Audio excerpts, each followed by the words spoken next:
Olá, seja bem-vindo a mais um podcast do canal Centrado em Cristo. Meu nome é Leandro Melo, sou graduado em História, tenho como interesse Teologia, Cultura e Fenômeno Religioso. E este canal Centrado em Cristo é um canal que visa única e exclusivamente a sua edificação espiritual. Por isso, eu peço a você, se você teve contato com esse conteúdo aqui e ainda não é inscrito, inscreva-se no canal, marque o sininho da notificação para que sempre que sair um vídeo você possa ser informado. E que se você gostar de qualquer vídeo que for publicado aqui, que você compartilhe com pessoas que você perceba que tem a necessidade também de ser edificada. Bem, no podcast de hoje nós vamos tratar de um assunto de extrema importância nos dias atuais, que é doenças da mente no contexto da igreja. E esse tema é importante porque as doenças da mente são um mal que tem acometido a nossa sociedade. E a igreja, como faz parte da nossa sociedade, ela também sofre com esses males dentro do seu rol de membros. E antes de nós começarmos a tratar sobre esse assunto, eu quero apenas destacar o seguinte, que eu não sou especialista na área. E por que é importante enfatizar isso?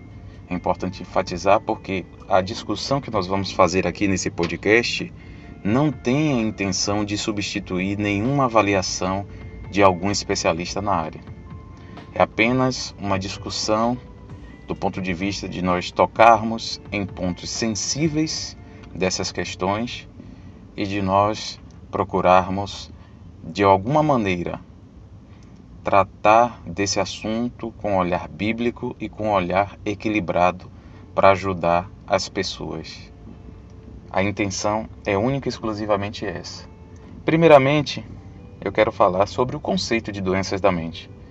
Porque quando a gente fala de doenças da mente, muita gente tem logo uma ideia equivocada de tratar toda e qualquer doença da mente como maluquice, como uma pessoa estar louca. E não é isso.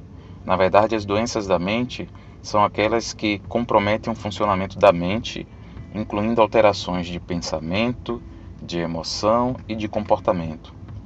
Considerando ainda que podem desembocar em sintomas físicos, os quais não são detectáveis por meios de exames. Ou seja, pessoas com doenças da mente são pessoas que têm de alguma maneira comprometido o seu pensamento, as suas emoções, os seus comportamentos e inclusive algumas pessoas têm alguns sintomas como dores abdominais ou intestinais, ou algum tipo de enfermidade em que ela faz exames clínicos e não se acha uma causa física. E não se acha a causa física porque, na verdade, a causa não é física, a causa é mental. Então, as doenças da mente, elas são muitas e ela tem desdobramentos diversos. Em geral, os sintomas apresentados nas pessoas que têm doenças da mente são desânimo, baixa autoestima, tristeza profunda, raciocínio lento, falta de concentração e tantos outros sintomas podem ser manifestos. As doenças mais comuns são a depressão, a síndrome do pânico, os diversos transtornos, como o de ansiedade generalizada, transtorno obsessivo compulsivo, que é mais conhecido como TOC, transtorno bipolar. Na verdade, são muitas doenças ligadas à mente. E talvez o maior problema que as pessoas que sofrem com esse problema têm é que muitas delas sofrem esses problemas e nem sabem que tem esses problemas, justamente pela falta do conhecimento dos sintomas.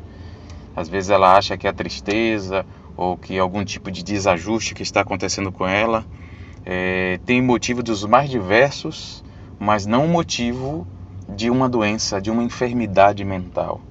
E assim, Como é que começa a se perceber que a pessoa pode estar tendo algum tipo de problema da mente, uma doença da mente? Pequenas alterações mentais desse tipo, né, de pensamento, de emoções, de comportamento, são normais. Mas quando as pessoas são... quando esses sintomas são persistentes, causam angústia significativa e interferem no cotidiano das pessoas, ela já tem que olhar isso com maior cuidado. Ou seja, se você que está me ouvindo, tem uma tristeza que está na sua vida e que não é uma tristeza por um problema específico ou por uma dor, um tipo de situação que você enfrentou, mas é uma tristeza que persiste em você. Se é algum desajuste, como por exemplo um problema de falta de concentração, que não é uma coisa pontual, mas é uma coisa que persiste por dias, semanas, meses, anos, ou se você tem algum tipo de sensação de pânico, de estresse, que não é uma coisa ocasional, mas é uma coisa que sempre, frequentemente está acontecendo com você, então isso já é algo que você deve olhar com cuidado e que você já deve procurar verificar se isso não é uma enfermidade que já te acometeu ou já se instalou ou já se desenvolveu, porque se não se olhar isso, se não se tiver um olhar mais pontual para essas questões que são persistentes, isso pode assim agravar inclusive a situação. Ao passo que muita gente, por não tratar desses sintomas, acabam chegando ao extremo de ou ficar reclusa, ou se mutilar, né? Ou até mesmo a tentativa e às vezes ao êxito do suicídio, que é tirar a sua própria vida. Segundo Michael B. Furt, da Columbia University, apenas 20% das pessoas com doenças mentais procuram assistência médica. Então você percebe que do montante de pessoas que têm enfermidade, é uma parcela mínima que procura ajuda.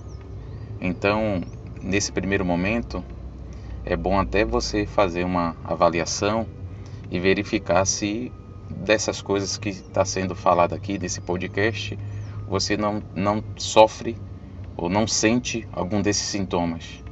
Se você sente, se isso é persistente, isso já é o suficiente para você ter um olhar diferenciado sobre isso e procurar ajuda. Agora, um dos maiores problemas ao lidar com pessoas que têm doenças da mente é o preconceito.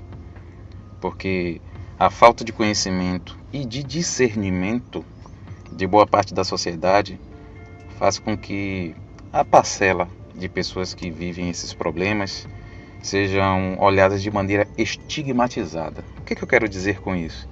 Eu quero dizer o seguinte, vou dar alguns exemplos aqui para trazer à luz essa questão do estigma que é trazido com pessoas com essa enfermidade.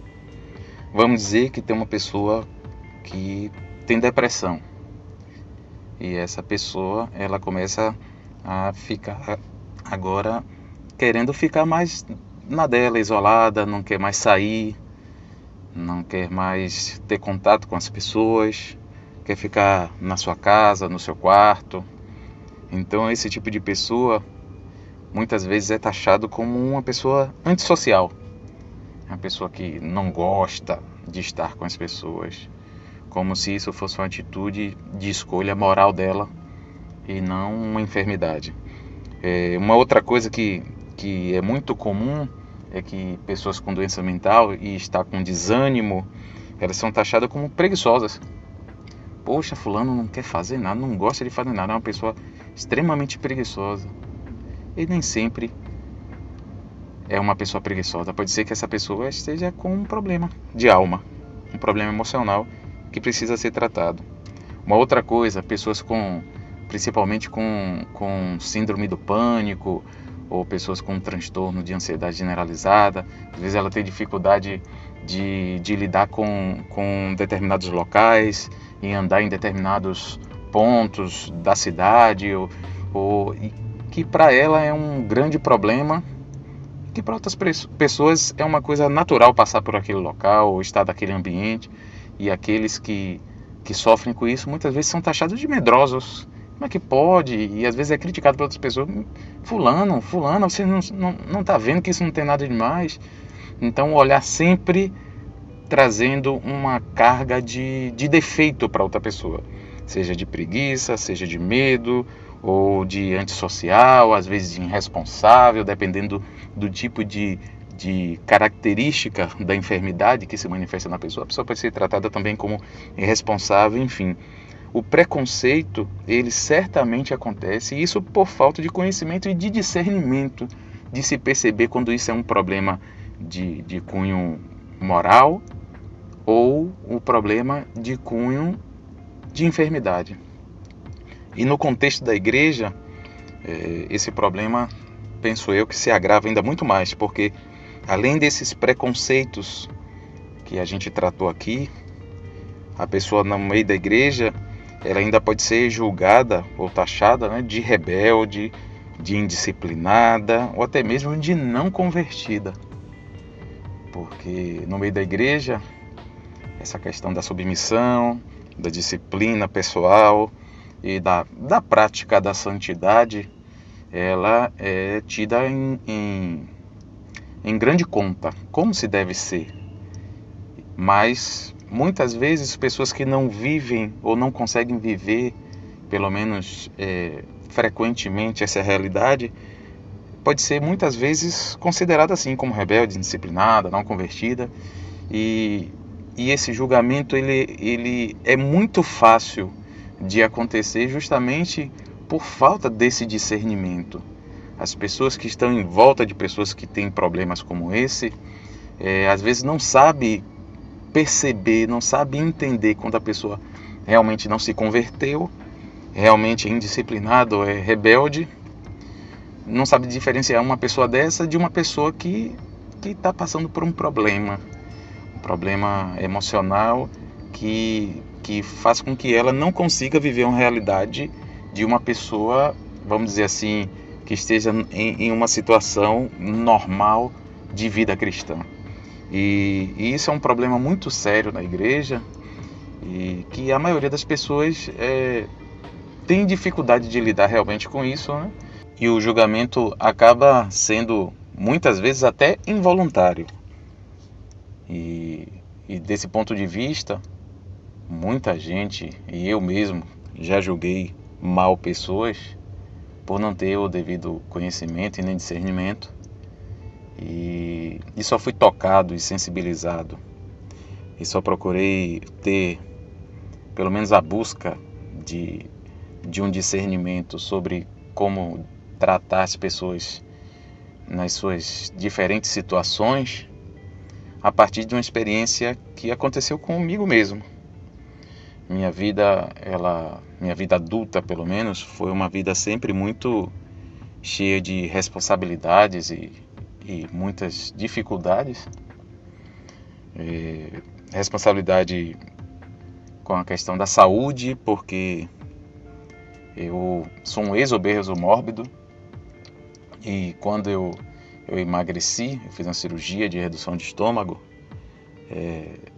Essa cirurgia, ela traz um benefício imediato, que é o emagrecimento, mas após o emagrecimento deve-se ter todo um cuidado, né? Um paciente bariátrico, ele deve mudar seus hábitos de vida e deve ter uma postura diferente agora em relação à alimentação, atividade física, a sua rotina, para manter o peso magro, porque o objetivo da cirurgia é apenas ajudar a emagrecer. Só que a mente de um ex-obeso normalmente não é bariatricada, vamos dizer assim. Aqui é um termo que eu estou usando. A gente faz cirurgia do estômago, não faz cirurgia do cérebro. Então a mente continua a mente de obeso, com aqueles maus hábitos, e é uma luta constante, é uma pressão psicológica para a gente se manter no peso e vivendo cuidados como dieta e tendo a obrigação de fazer, porque qualquer deslize, a genética faz com que a gente engorde novamente, e é o que acontece com a maioria das pessoas. E eu fiz cirurgia de redução de estômago e emagreci e sempre vivi nessa luta. E aí eu vou colocando outras coisas aqui que aconteceram simultaneamente para chegar ao ponto onde eu quero chegar. Além disso, teve cuidados com a minha própria família, né? Eu sou casado, e as responsabilidades do dia a dia de dar a devida assistência de qualidade, de prover o sustento, de poder dar carinho, atenção, afeto, de ser um sacerdote dentro do lar. Todas essas responsabilidades, elas pesam também, pesaram na minha vida, como pesam na vida de todos os homens, todos os sacerdotes, os cabeças dos seus lares.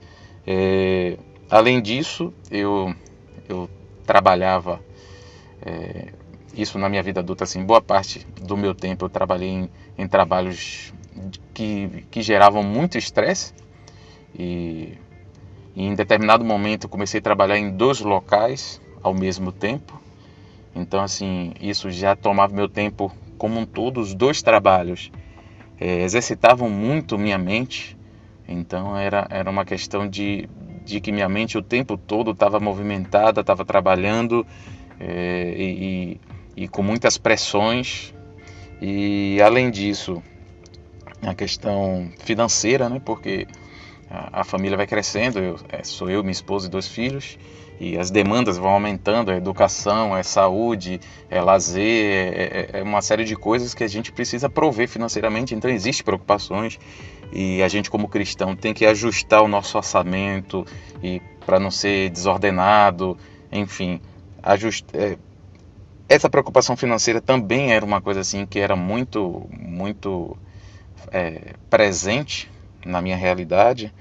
Além disso, falando do ponto de vista de família ainda, ainda estava tendo muitas questões relacionadas à enfermidade e morte na família, que foi um peso emocional muito grande. Aí tem a questão da igreja. Eu tenho liderança desde 16 anos de idade na igreja, então são muitas questões, lidando com problemas de muita gente, e enfrentando meus próprios problemas também, espiritualmente falando. Às vezes a gente está nos melhores dias, às vezes a gente não está nos nossos melhores dias. Isso também aflige, porque a gente entende que a vida com Deus é uma vida que tem que ter zelo, santidade, e olha que vão se acumulando coisas. E assim, para acabar de completar, eu vivi durante 16 anos um problema muito sério de insônia. Para que vocês tenham uma ideia, eu fiz uma polissonografia, que é um exame que monitora o sono, e durante meu período de sono todo, o exame durou 7 horas, das 7 horas, menos de 2 horas eu tive um sono que eles chamam de reparador.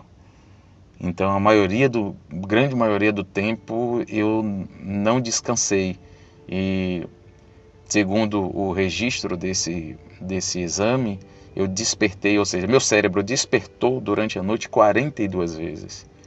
E isso não foi por motivo de nenhum tipo de obstrução nas vias aéreas, porque eu fiz exame também para saber se tinha algum tipo de obstrução que causava apneia.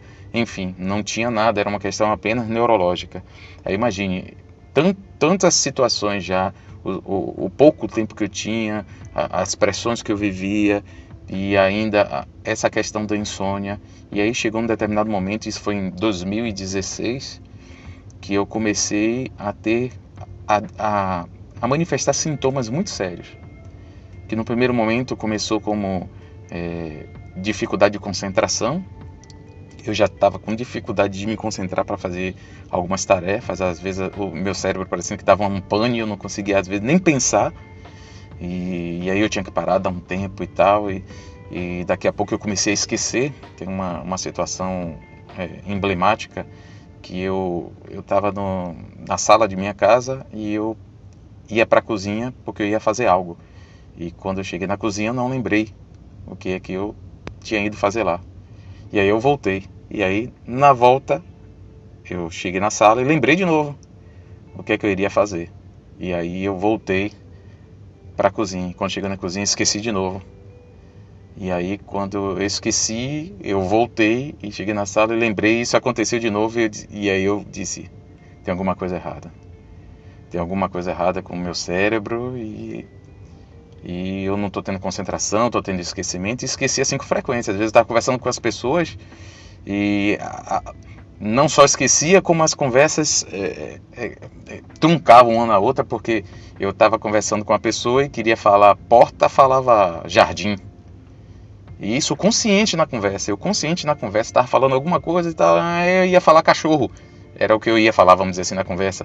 E na hora de falar a palavra cachorro, eu falava bola. Então, alguma coisa estava acontecendo comigo. E, de repente, eu comecei a ter indisposição para ir trabalhar. E comecei a ter uma sensibilidade para ouvir problemas. Comecei a me irritar com facilidade. Comecei a ficar nervoso. E, às vezes, comecei assim, até chorar. Eu lembro que uma vez eu estava no trabalho, fui conversar com o meu chefe e chorei 2 vezes na frente dele. E é uma coisa assim que quem me conhece, eu nem sou de muito choro, mas eu já estava nesse nível de estar chorando e uma tristeza que começou a vir e depois sumia. Depois veio e ficou um pouquinho mais de tempo. E daqui a pouco veio e ficou. E ficou, e ficou, e ficou, e ficou, e ficou, e ficou, até que chegou num ponto que eu já não aguentava mais e eu aí conversei com minha esposa, que graças a Deus assim foi mais do que uma mulher para mim, foi uma amiga, uma companheira realmente, e me acolheu e me ajudou, mas infelizmente quando eu falei isso para ela, eu já estava nesse ponto crítico, onde além de todos esses sintomas, eu estava fazendo tudo, mas tudo sem nenhum tipo de sentido, nenhum tipo de prazer. A vida tava, eu olhava para as coisas como se tudo tivesse cinza, não tinha graça, não fazia diferença. Então, quando chegou a esse estágio, foi o estágio que eu conversei com ela e procurei as pessoas para me ajudarem. E graças a Deus, eu tenho à minha volta pessoas que são amigas, mais do que irmãos em Cristo, são amigas e que me acolheram e me ajudaram nesse momento, aliviaram a minha carga e eu pude aos poucos ir superando essa situação. Mas eu ainda cometi erros nesse sentido, porque num primeiro momento eu aliviei minhas cargas, eu procurei me desestressar, mas eu não procurei ajuda médica. E isso me atrapalhou bastante, porque eu passei um período assim, vamos dizer, em dita recuperação, mas logo depois eu tive 2 crises que me fizeram retomar os mesmos sintomas, com as mesmas questões de tristeza, de angústia. E por que eu estou contando essa história toda? Porque assim, minha vida cristã, minha vida com Deus, minha vida na igreja foi uma vida sempre de muita produtividade. Eu desde jovenzinho me converti com 14 anos, sempre me dediquei muito a Deus, à obra de Deus. Como você que acompanha o canal Centrado em Cristo, já viu testemunhando em algumas situações. E sempre tive liderança desde muito cedo, desde 16 anos fui líder de jovens. E aí fui progredindo, já fui auxiliar de uma congregação, vice-pastor, né, como as pessoas chamam. Enfim, sempre tive liderança. Então minha vida era uma vida que aos olhos das pessoas, e até eu mesmo considerava, como alguém temente a Deus, sincero, dedicado, esforçado, convertido. E de repente eu fiquei numa situação onde eu estava acometido de uma enfermidade que depois que eu procurei o médico e passei por acompanhamento, eu fui diagnosticado com um transtorno misto, ansioso e depressivo. E de repente essa pessoa que era tão vibrante, tão pulsante, tão alegre, tão dedicada, passou a um estágio onde eu estava triste, abatido, desanimado, sem vontade de fazer nada, Eu estava mal a tal ponto que busquei muitas vezes um isolamento. Às vezes até os meus amigos ligavam para mim, eu não atendia, porque eu não queria ouvir ninguém, eu não queria falar com ninguém. Eu estava numa situação tão mal, minha mente estava tão turbada, meus pensamentos estavam tão transtornados, minhas emoções estavam tão mexidas, que na minha cabeça, o que poderia funcionar era o isolamento. O que poderia funcionar era me desprender de tudo e de todos e ficar na minha, simplesmente na minha, no meu cantinho, pensando, orando, enfim, no meu momento ali, o meu momento. E aquilo que eu era tão produtivo, aquilo que eu fazia de tão de desempenho tão grandioso e aquela disposição toda, e eu não podia fazer mais nada. Eu não podia ajudar as pessoas, eu não podia sair. Às vezes, para eu ir para um encontro da igreja, eu tinha extrema dificuldade, porque quando eu imaginava uma série de situações que eu poderia enfrentar somente olhar para as pessoas, e porque olhar para as pessoas muitas vezes era me arremeter aos problemas que aquelas pessoas tinham e que às vezes eu estava envolvido por tratar ou por qualquer outro motivo. Aquilo já me causava uma inibição ao ponto de eu não querer nem ir para o encontro. Então imagine, de uma pessoa tão vibrante passar a esse ponto de às vezes não querer nem estar congregando. E graças a Deus eu superei essa situação, tenho um acompanhamento constante, porque essas doenças da mente exigem um acompanhamento constante, mas estou bem. Mas essa experiência que eu vivi, ela me fez me tornar mais sensível a essas questões, porque em nenhum momento eu imaginei, ou em nenhum momento estava no meu coração abandonar Deus e nem desagradar a Deus. Mas eu reconheço que em alguns momentos eu não tive o melhor coração, eu não tive os melhores pensamentos, eu não fiz a coisa certa, e simplesmente porque eu não conseguia, porque eu estava doente. E graças ao nosso bom Deus, que Ele é o nosso Salvador. Graças a Deus que Jesus morreu na cruz por nós e está vivo e intercede por nós. E Ele intercedeu por mim nesse momento de crise e me ajudou a não só superar e estar superando a enfermidade, mas me ajudou também a retomar a vida que eu tinha antes, a vida cristã que eu tinha antes. E isso, assim, volto a dizer, me fez eu estar sensível a essas questões, porque eu passei por isso e vi que quando a pessoa está doente, sobretudo num momento de crise, ela não responde de maneira satisfatória.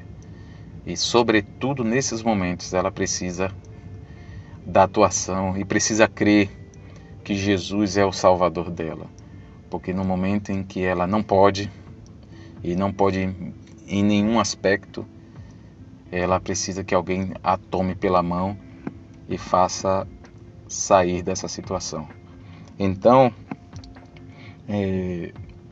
eu me tornei sensível a essa situação, mas muita gente que nunca passou por isso, se não tiver o conhecimento e se não tiver a sensibilidade ideal, ela não vai perceber e vai continuar julgando mal e vai continuar tratando mal. Eu quero enfatizar uma coisa aqui também que eu acho muito importante.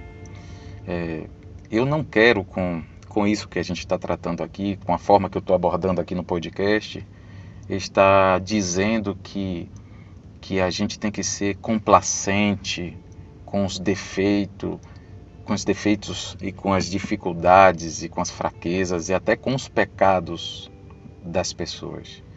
Eu tenho plena convicção que a casa de Deus é uma casa de ordem e de decência, que Deus nos chamou para viver uma vida santa e irrepreensível diante dele, como está escrito lá em Efésios no capítulo 1.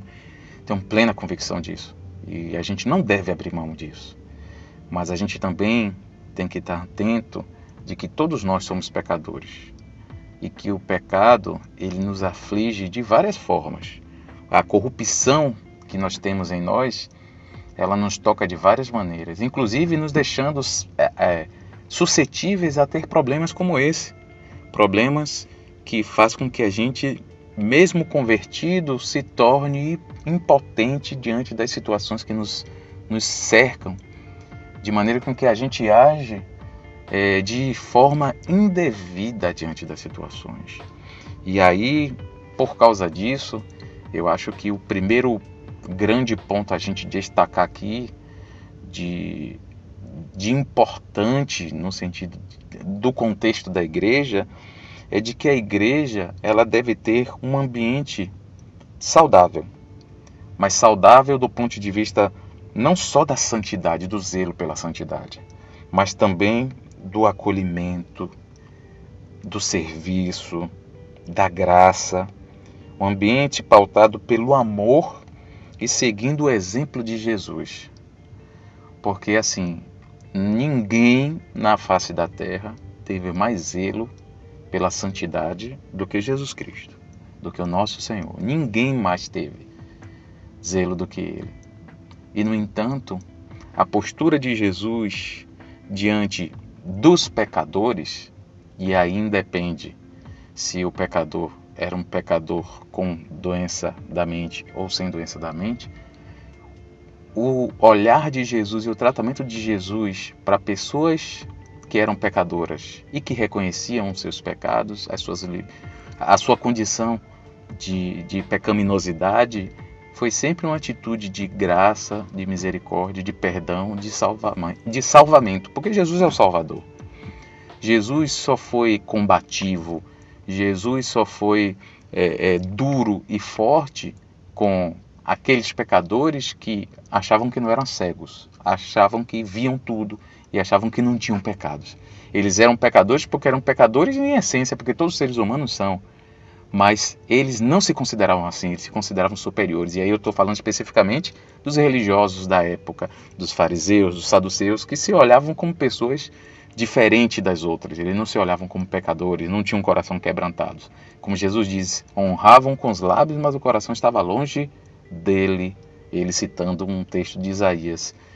Então, Jesus tem uma oposição a essas pessoas, mas as pessoas que são pecadores, que reconhecem seus pecados, que estão ali diante deles, quebrantados, envergonhados pelos seus pecados, certamente Jesus acolhe.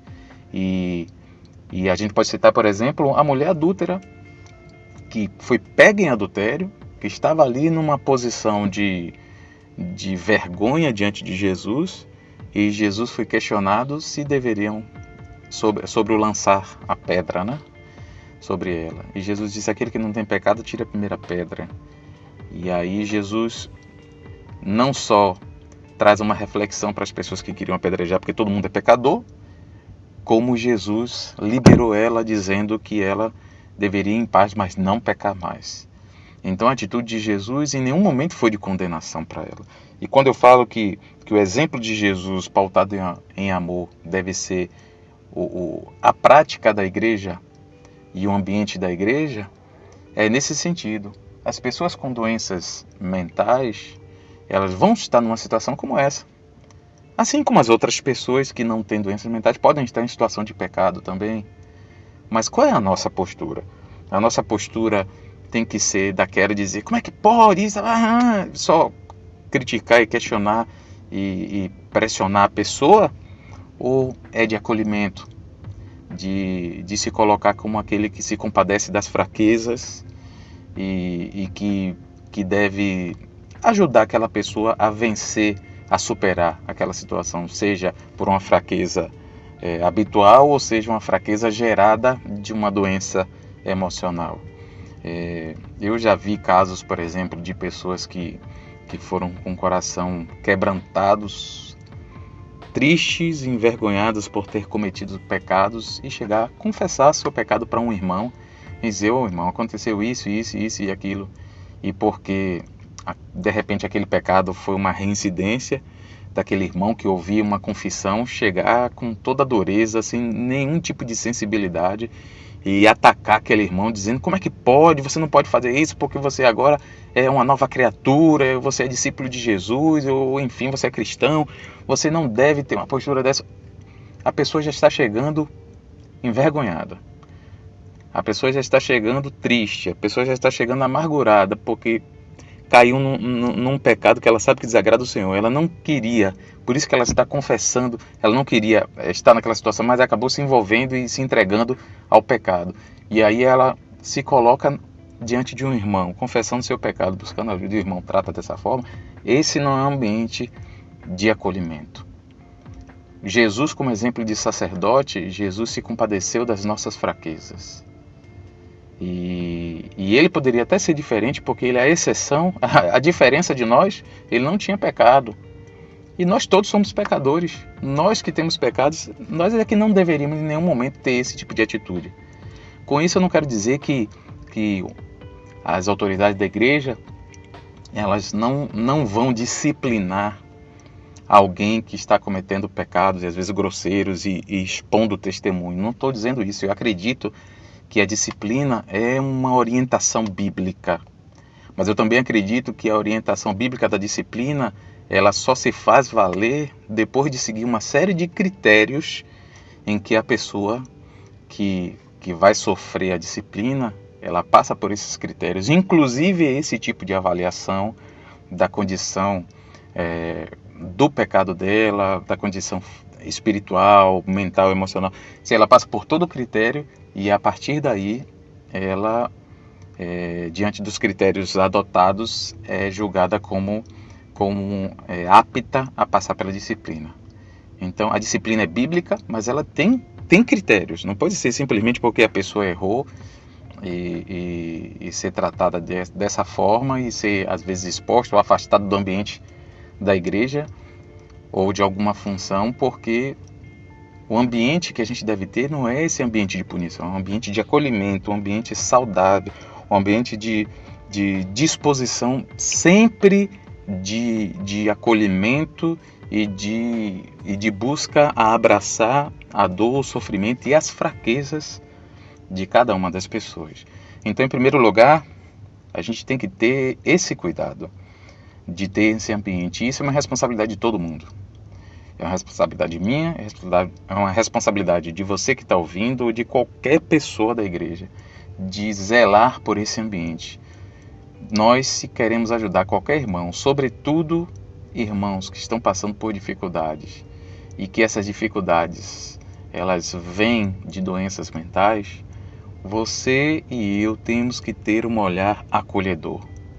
Você não tem que ter um olhar preconceituoso, você não tem que ter um olhar julgador, você tem que simplesmente abraçar, amar essas pessoas. É o melhor que você pode fazer. Se você não é da área da psiquiatria, da psicologia, se você é apenas um irmão em Cristo, o melhor que você pode fazer é amar essas pessoas, abraçar essas pessoas e aconselhar, ajudando elas em oração, para que elas possam sair dessa situação.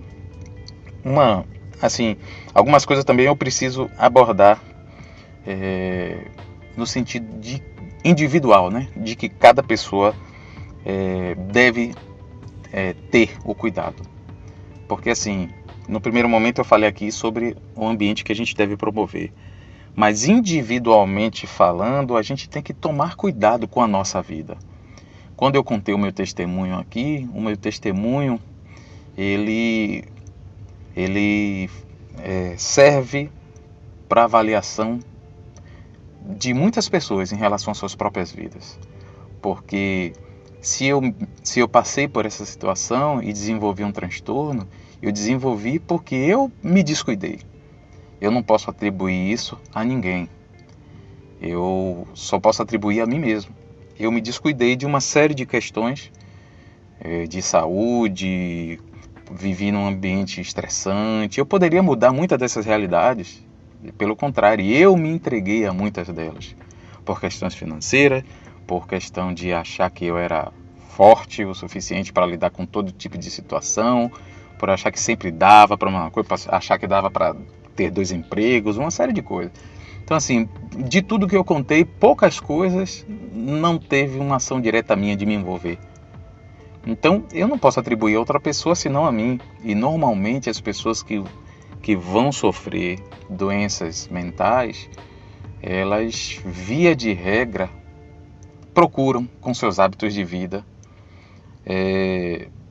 essa doença. Não é que procura dizendo, eu quero ser isso, mas elas vão vivendo um ritmo de vida que no final das contas, quando ela percebe, ela já está passando por essa situação. E aí a gente tem que cuidar da nossa saúde mental. Esse é o primeiro ponto que eu quero falar individualmente, né? Para que cada pessoa reflita. Você que está me ouvindo nesse podcast, você tem que cuidar da sua saúde mental. E como é que se cuida da saúde mental? De várias formas. Primeiro, você pode não se envolver com situações que estão além do seu alcance. A gente tem uma dificuldade, em geral, que é de querer saber de tudo, pelo menos a maioria das pessoas são assim, querer saber de tudo, querer ter todo tipo de informação, querer se envolver em tudo quanto é tipo de coisa.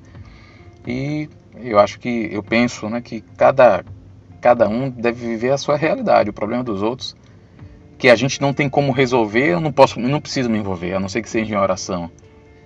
As dificuldades que alguém está enfrentando, se eu não posso ajudar, eu não posso mudar a minha vida para ajustar a vida do outro.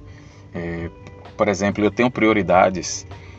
Minha prioridade número 1 sou eu, a segunda minha família e depois outras. Então eu não posso trocar isso aí, porque se eu trocar essa ordem, eu certamente vou me prejudicar. E quantas vezes eu estou falando aqui de ordem, quantas vezes eu mudei essa ordem? Aqui eu estou falando do meu testemunho e isso me prejudicou e certamente prejudica outras pessoas. E quantas vezes eu não cuidei da minha alimentação, quantas vezes eu não cuidei do meu sono, à custa de diversas situações que eu julgava importante, que eu julgava determinante para uma mudança de uma realidade. No final das contas, eu que fiquei doente. Então, assim, nós temos que entender que nós somos limitados. Nós somos seres que fomos criados por Deus sem pecado, mas depois do pecado nós fomos prejudicados em nossa constituição. Então nós não somos super-homens, gente. Nós não somos super-homens, nós temos limitações. E se a gente não tomar cuidado disso, a gente não cuidar bem da nossa alimentação, da nossa saúde, da nossa saúde física, né? Das nossas prioridades, de um tempo de lazer, de um tempo de descontração, de um tempo com a família, se a gente não tomar cuidado, né, com o envolvimento da nossa vida com tecnologias, que é uma outra coisa que já está comprovado que traz danos à nossa mente, se a gente não tomar cuidado com isso tudo, a gente vai adoecer. Então, você que está me ouvindo, primeira coisa, você tem que cuidar da sua saúde mental. Segunda coisa, você tem que procurar entender que você tem que entender Jesus e o Evangelho para saber lidar com as situações. Graças a Deus, apesar da crise que eu enfrentei, eu tinha isso muito claro, a pessoa de Jesus e o Evangelho. E isso serviu como um balizador, ou como balizadores, para que no primeiro momento onde minha mente começou a raciocinar bem e a desenvolver bem diante das crises que eu enfrentei, eu pude me segurar e ter a ajuda devida no sentido de entender a soberania de Deus, de entender a minha condição de pecador e de que Jesus era meu Salvador e coisas desse tipo. Eu fui ajudado por esse entendimento de Jesus e do Evangelho. E quantas pessoas não têm isso? E quantas pessoas no momento de crise, sem o entendimento de Jesus e do Evangelho, acaba tirando a vida ou cometendo atos assim bem grosseiros, ou às vezes até abandonam a fé. Quantas pessoas abandonam a fé porque estão passando por momentos tão difíceis e às vezes misturam as coisas, às vezes está com problema emocional e atribui isso a Jesus não estar na vida dela, ou ela não ter tido uma experiência com Deus e acabar se afastando. Então, entender Jesus e o Evangelho é fundamental para quem quer sobreviver na fé com problemas emocionais. Ou com problemas qualquer, né? Não estou falando apenas de pessoas que estão em crise, mas falando para que alguém não chegue em crise, a ter uma crise. Se alguém já está sentindo algum sintoma, e aí se você já está tendo algum sintoma, seja disso que eu falei ou de qualquer outro problema mental, a primeira coisa a você fazer é não esconder. É uma coisa assim comum. Eu falei do desconhecimento no primeiro momento aqui no podcast, mas uma outra coisa é a vergonha de ser julgada mal. Eu acredito que certamente você tem um amigo, tem uma pessoa de confiança, uma pessoa que você possa desabafar, e você não pode ter vergonha. Porque às vezes o ocultamento desses sintomas, ou falar tardiamente, como eu falei tardiamente, faz com que a gente também deixe com que isso progrida, esses problemas progridam, e o conserto disso também é prejudicado. Demora mais e às vezes, dependendo do caso, pode ser irreversível. Então, se você está passando por algum sintoma, está tendo algum sintoma, você não está em crise ainda, mas já está tendo algum tipo de sintoma, já fale logo, já converse com alguém, porque esse alguém que te ama, que é seu amigo, se não pode te ajudar efetivamente, mas pelo menos vai estar ali para orar com você, para estar atento a você, porque ele é seu amigo, vai estar te acompanhando e vai vendo se aquilo vai evoluindo ou não, pode te ajudar de alguma forma nesse sentido. Uma quarta coisa que eu acho que é a principal coisa para quem já está tendo isso assim de maneira mais explícita, né? Se você já está tendo os sintomas mesmo, se não é algo assim momentâneo, mas é algo que já está persistindo, se são sintomas que já estão evidentes para você como algo anormal, que você busque ajuda especializada. Isso também existe uma ideia muito equivocada no meio evangélico, que é o seguinte, de que o cristão ele tem que tratar essas coisas de maneira espiritualizada, vamos dizer assim, que cristão trata de depressão, trata de transtornos, ou trata de qualquer tipo de doença mental com jejum e oração. Eu não estou dizendo que jejum e oração são ineficientes para isso, pelo contrário, eu acredito nisso. Muito do que eu superei foi através de oração, de busca a Deus. Mas nós não podemos ser levianos de achar que Deus só opera através de jejum e oração. Biblicamente, a gente vai ver que Deus é um Deus que ele usa de vários meios para abençoar os seus filhos. Ele usa desde os meios de oração direta, e, por exemplo, vou citar o exemplo aqui de Elias. Elias foi um homem de oração. Elias orou e parou de chover. E ficou 3 anos e meio, e Elias orou e voltou a chover. Elias foi um homem que orou e que fogo caiu do céu sobre o altar, queimou lá o sacrifício e tal. Teve essa experiência, mas esse mesmo homem de oração não poderia ter orado e não poderia, no momento lá dele de crise, de dificuldade, dele ser alimentado sobrenaturalmente, vinha um anjo e apareceu, de repente do nada a pedra se transformar em pão, mas não foi assim que aconteceu. A Bíblia conta que ele estava lá, recluso lá, ele se pôs na reclusão numa caverna, e ele foi alimentado por aves. Deus mandou as aves e alimentou Elias. Então, onde é que está o sobrenatural numa ave vir e trazer um alimento? Talvez para muita gente ache que isso não é nada demais. Para mim, eu penso que todas as duas coisas são sobrenaturais. Tanto você orar e Deus responder diretamente, como Deus usar algum meio.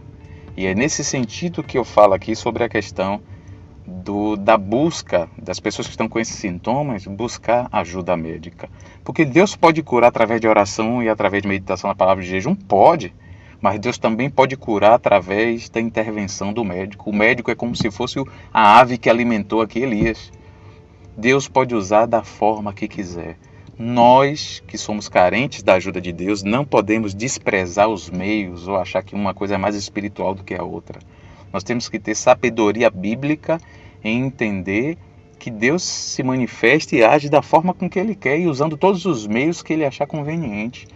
E se existe esse meio, o meio que Deus deu a sabedoria e a inteligência ao médico para poder cuidar e tratar dessas questões, não sou eu e nem você que vai desprezar isso por achar que isso não é espiritual. A gente tem que ter clareza para entender que isso também é providência divina para a cura. Então, se você está buscando alguma situação, está passando por alguma situação, que você busque ajuda médica sim. Busque um psiquiatra, busque um psicólogo, de preferência até cristão, se você conhecer, porque ele também vai entender das questões religiosas, das questões espirituais, vamos dizer assim, né? E vai saber até te dar conselhos bem específicos à sua realidade. E isso vai ser de grande valia. Graças a Deus, no meio do povo de Deus, tem muitos médicos, psiquiatras, psicólogos. Mas se não houver, busque aquele que não é cristão, porque Deus também deu sabedoria a eles para tratar dessas coisas. Eu ainda quero tratar ainda quero falar, né? Para aqueles que são pastores, líderes em geral, ou discipuladores nas igrejas que tem discipuladores, né, que são pessoas que ficam responsáveis por outra, no sentido de cuidar da vida espiritual delas. Uma coisa que é importante falar para essas pessoas é o seguinte, que elas têm um papel importante naquele ambiente que a gente tratou aqui saudável na igreja. Por quê? Porque, infelizmente, muito da opressão e muito do ambiente ríspido e muito do ambiente que tem falta de acolhimento se dá por causa da influência dessas pessoas. Pastores, líderes, discipuladores são pessoas influentes na igreja por causa do papel que tem de liderança na vida de outro. Então essas pessoas, mais do que outras, têm que tomar cuidado na forma de falar, cuidado no que vai expressar do evangelho, tem que ser pontual na pregação do evangelho, não pode estar trazendo peso com doutrinas humanas, tem que trazer literalmente aquilo que está escrito na palavra, que é lâmpada para nossos pés, que é luz, que é bálsamo para a nossa vida, que é escudo para todos os que nele confiam, nos que confiam em Deus. E é por isso que, por exemplo, em 1 Pedro 5, 2 e 3, o apóstolo Pedro dá um conselho aos pastores, aos presbíteros, mas que servem também para toda pessoa que tem liderança.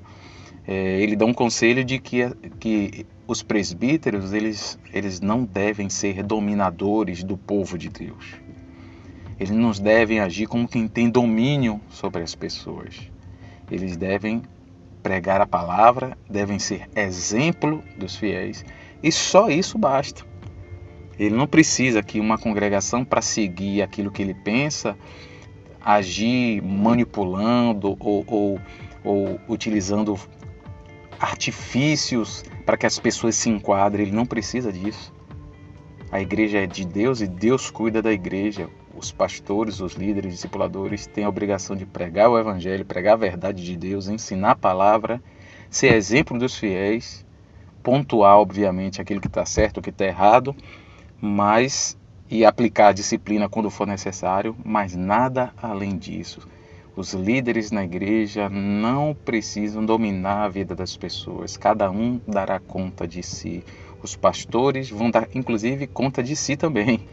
E ele tem que usar do seu ministério, essas pessoas têm que usar dos seus ministérios para cooperar na vida das pessoas e não para criar um ambiente em que façam com que as pessoas adoeçam. E eu conheço muitos exemplos, muitas situações de líderes, eu tenho um contato com líderes, pastores de várias congregações, e conheço muitas histórias de literalmente os líderes e pastores adoecerem os membros. Então, que você que é líder, que é pastor, que está ouvindo esse podcast aqui, um discipulador, ou tem algum tipo de liderança na igreja, que você tome muito cuidado com isso. Deus, Ele sabe a vida de cada um e sabe como cuidar de cada um. Faça apenas o seu papel bíblico. Não queira fazer nada mais além disso. Uma outra coisa que é importante falar, e para essas pessoas também, para esses que têm liderança, é que se precisa abrir a mente no sentido de entender que nem todo problema comportamental tem origem ou é somente de cunho espiritual. O que eu quero dizer com isso? Eu quero dizer que tem muitos líderes que, por falta desse discernimento que a gente tratou aqui, dessa compreensão, ele acha que todo problema da pessoa é porque ela não quer. Não, a pessoa que não quer se submeter, não, a pessoa que não quer congregar, não, a pessoa que não quer isso, não quer aquilo. E ela não entende que a pessoa, por estar doente, muitas vezes pode responder dessa forma. Agora é interessante como é muitas vezes a falta de entendimento sobre esse aspecto. Quando a pessoa fica com, por exemplo, dengue, ou com chikungunya, ou com alguma doença assim que a pessoa às vezes tem febre, tem dores na articulação, às vezes tem fraqueza, não consegue levantar, às vezes perde a fome. E aí quando a gente ouve alguém dizer, eu tô com essa doença, eu tô com aquela, que está impossibilitada de ir para o encontro, ou está impossibilitada de fazer isso, ninguém critica. Todo mundo olha e diz assim, poxa, rapaz, realmente, às vezes busca até ajudar a pessoa a se recuperar. Ela não está precisando, leva uma fruta, um alimento diferente, compra um remédio para ela, enfim. Mas na hora que a pessoa também está com uma doença, que a doença da mente é uma doença, não é uma invenção, é uma doença, e a pessoa também fica impossibilitada, porque fica desanimada, porque fica indisposta, porque não tem condições às vezes de responder de maneira adequada a diversas situações que acontecem com ela. Ao invés da pessoa ter a mesma misericórdia com alguém que é doente de enfermidade física, a pessoa não tem misericórdia com a pessoa que é doente de uma doença mental. Então, eu penso que isso deve ser uma reflexão para você que é líder, para você que tem responsabilidade na igreja de liderança, porque as pessoas adoecem de várias formas e às vezes elas ficam impossibilitadas de várias formas de responder aquilo que às vezes a gente gostaria como o ideal. Para mim, o ideal é que as pessoas reagissem da melhor forma o tempo todo, eu como líder. Eu gostaria que sempre fosse assim, mas não é assim, na prática não é assim. E a gente tem que aprender a lidar com isso e a ter o discernimento enquanto a isso, e estar sensível, orando e ajudando essas pessoas a lidarem com seus problemas e superarem, porque no final das contas a gente quer não só que ela supere do ponto de vista emocional, mas que ela inclusive persevere até o fim e vá desfrutar a glória eterna com nosso Senhor Jesus Cristo, assim como nós pensamos que iremos. Então, que a gente tenha essa sensibilidade, que os líderes tenham essa sensibilidade. Em terceiro lugar, eu acho que é importantíssimo quem é líder na igreja ter conhecimento dessas coisas. Ter conhecimento de doenças mentais, como isso pode se manifestar, se não para tratar alguém, porque ele não é especialista na área, mas pelo menos para que ele consiga ter o mínimo de discernimento e que possa aconselhar minimamente e, inclusive, conduzir essas pessoas a algum tipo de tratamento. Isso é fundamental que os líderes também compreendam. E por fim, eu penso que para um líder, e foi algo que eu já falei aqui individualmente, tratando de qualquer pessoa, mas para o líder sobretudo, o líder não é um super-homem. Não importa se você ora 2, 3 horas, 4 horas. Não importa se você lê a Bíblia todos os dias, 2 horas, 10 capítulos ou um livro da Bíblia por dia. Não importa se você jejua 5 dias na semana. Não importa se você é o melhor pregador que existe. Não importa se você é um superstar na igreja. Você é pecador, você é frágil, sua constituição foi mexida por causa da corrupção pecadora que há em você. E você, se não mudar a sua vida, se não buscar cuidar da sua saúde mental, você vai estourar, você vai adoecer. E aí vai ser um dano muito grande. Não é incomum, inclusive foi noticiado no final do ano de 2018, no início de 2019, se não me falha a memória, foi noticiado de alguns pastores que se suicidaram. Pastores de várias congregações, não foi nem de uma congregação só, de várias congregações. Por que será isso? Será que essas pessoas são inferiores a você, que é líder, que está me ouvindo, que talvez hoje ache que não tenha nada? Você está levando a sua vida aí aos trancos e barrancos, sem descansar direito, sem se alimentar bem, sem ter um momento de descanso, de lazer, sem ter um cuidado devido com sua saúde. Você acha o quê? Que no final das contas, sobrenaturalmente, você vai se manter dessa maneira até o fim? Não é assim que acontece, viu? Porque se fosse assim, nenhum pastor ficaria doente com depressão, nenhum pastor tinha nenhum tipo de problema emocional, nenhum pastor suicidava. E o que a gente vê é que esses homens suicidam. Então, tome cuidado, você que é líder, você que é pastor, você que é discipulador, você que tem algum nível de liderança na igreja, tome cuidado. Tome cuidado, cuide bem da sua saúde. Não estou dizendo que você deve tratar as coisas de Deus de maneira displicente, não estou falando isso. O que eu estou dizendo é que se você não cuidar da sua saúde, você vai ficar doente e aí você não vai fazer nem a obra de Deus que você hoje se esforça tanto para fazer. Cuide da sua saúde, se esforce por ter uma vida saudável, porque assim você terá condições físicas e mentais de fazer tudo aquilo que Deus exige de você e que espera de você. Gente, assim, na verdade eu não estou esgotando esse tema, aqui podemos dizer que é um pontapé inicial de discussão desse podcast.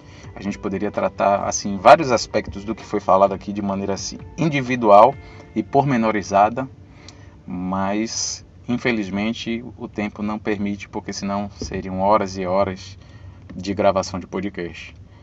Mas o que eu quero deixar aqui de mensagem geral de tudo que eu falei é que aqui na igreja que eu estou falando, não é na minha igreja, na igreja, no corpo de Cristo, no meio da igreja cristã, existem pessoas com problemas de doenças mentais, porque nós fazemos parte da sociedade. Ponto 1. Ponto 2.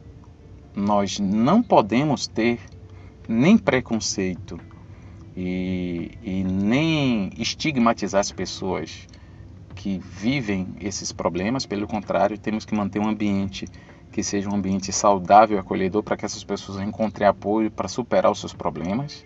E terceiro, nós temos que nos cuidar para que nós não sejamos mais um nesse índice que cada vez mais tem aumentado de pessoas que estão sofrendo com esses males.